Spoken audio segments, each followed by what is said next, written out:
দেখো সকাল আমার সকাল হয়ে যায় ওই থাইরয়েডের ওষুধ আর এক পাতা শ্যাম্পু দিয়ে। তবে যে কোনো শ্যাম্পুই নিই। আরে কেন বলছি, থামো বলছি। প্রথমে বিছানাটা গুছিয়ে নিই, ঘর ঝাড়পাট দিয়ে দিই, মুছে নিই। এবার চা চাপিয়ে রান্নাঘরটা সকালেই আমি পরিষ্কার করি। আর হ্যাঁ, এইবার লাগলো আমার শ্যাম্পু। বেসিন পরিষ্কার করতে, গ্যাসের ওভেন, রান্নাঘর পরিষ্কার করতে, এমনকি গোটা ঘরও মুছতে আমি শ্যাম্পুই নিই। তাই ঘরের গন্ধও বেশ ভালো থাকে। তো জলের সাথে মিশিয়ে ব্যবহার করে এক কথাতেই হয়ে যায়। এরপর গাছে জল দিয়ে দিলাম। জল দিতে দিতে দেখাই তোমাদের আমার সকালবেলাটা। বেশ রাস্তার ধারেই আমার ফ্ল্যাট। সারা দিন আমার এই ব্যস্ত জীবনেই কেটে যায়। গাড়ি যাওয়া আসা করছে, টোটো যাওয়া আসা করছে, ছোটো ছোটো মেয়েরা স্কুল টিউশন যাচ্ছে, সবজি বাজারে আস্তে আস্তে ভিড় জমছে।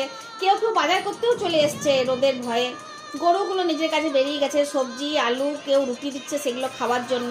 তো আমিও গ্লাসে আর মায়ের জন্য বাটিতে চা নিয়ে মায়ের ঘরে এলাম। খানিক্ষণ বসি মায়ের সাথে আবল তাবল যা পারি গল্প করতে।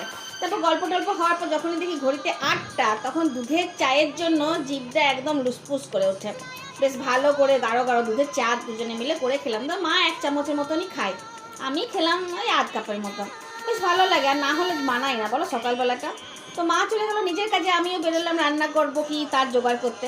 তা আজকে 500 টাকা বার করলাম, ভাবলাম গোটা সপ্তাহটাই চালিয়ে নেবো, কিন্তু 300 টাকা আজকেই খরচ। হ্যাঁ, বৃহস্পতি শুক্র 2 দিন আছে, 200 টাকাতে চলেই যাবে।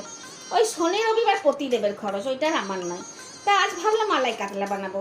তাই বেশ টাটকা কাতলা 600 গ্রাম নিয়ে এসেছিলাম, যদিও মাছটা ছিল 5 কেজি সাইজের। এবার একটা ডাবও নিয়ে নিয়েছিলাম ছাঁচের জন্য। এবার মাছ ধুয়ে নুন হলুদ মাখিয়ে ভেজে নিলাম। আর ওই ফাঁকে তিতলিকে মুসলি দিয়ে দিলাম দই আম কলা লিচু দিয়ে।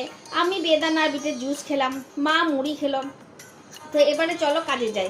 ডাব থেকে যে জল বার করে মালাইটা চেঁচে নিয়েছিলাম সেটা বেটে নিলাম। 2টো পেঁয়াজ কুচি করে কেটে মাছের তেল ভাজার উপরে দিয়ে ভেজে নিয়েছিলাম।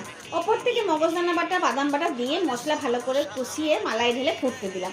মাছগুলোও দিয়ে দিলাম। বেশ ভালো করে নেড়ে চেড়ে ফুটে উঠলেই আমুল ক্রিম দিয়ে উপরে ছড়িয়ে নামিয়ে নিলাম। দিয়ে একদম খেতে বসলাম। ভাতও গরম, মাছও গরম, দুটোই গরম ছিল বলে খেতে একদম সুপার ডুপার টেস্টি হয়েছিল। মালাই কাতলা খেতেও খুব ভালো লাগলো। একটা নতুন ধরনের রেসিপি, তোমরা ঘরে একবার দেখো, ভালোই লাগবে খেতে রোজকার ঝোল ঝালের থেকে। তাহলে এবারে যাবো টিভি দেখতে, দুপুর হয়ে গেল, আর তো ঘুমাবো না, বিকেল হতে আর কতক্ষণ। তাহলে আজকে আমি এলাম, আবার কালকে তোমাদেরকে দেখাবো 24 ঘন্টা জীবন 2.5 মিনিটে। ধন্যবাদ।